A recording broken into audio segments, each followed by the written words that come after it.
আমরা চাইলে যে যে জায়গাগুলো পরিত্যক্তভাবে পড়ে আছে সে জায়গাগুলোতে আবাদি করতে পারি।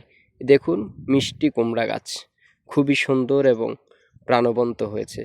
এই জায়গাটা খালি পড়েছিল, তখন আমরা কয়েকজন ভাবলাম খালি জায়গায় যদি কয়েকটা মিষ্টি কুমড়ার বীজ লাগানো হয় তাহলে কেমন হয়। দুষ্টুমি করতে করতে আমরা সে কাজটাই করলাম। আজকে দেখুন তার সফল একটা জায়গা আপনাদেরকে ভিডিওতে দেখাচ্ছি। এই হচ্ছে সফলতা। তাই আপনারা যারা, আমরা প্রবাসে এটা করেছি, আপনারা যারা আমাদের দেশে আছেন তাদের উদ্দেশ্যে বলবো, বাংলাদেশের এক টুকরো জায়গা যেন আনাবাদি না থাকে সেদিকে সবাইকে লক্ষ্য রাখতে হবে। এভাবে যেখানে খালি জায়গা আছে সেই জায়গায় আপনি বীজ রোপণ করুন, আর এভাবেই তার সফলতা উপভোগ করুন।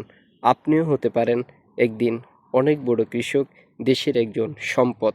তাই সবাইকে কৃষিকাজে এগিয়ে আসার জন্য বিনয়ের সাথে অনুরোধ করে যাচ্ছি।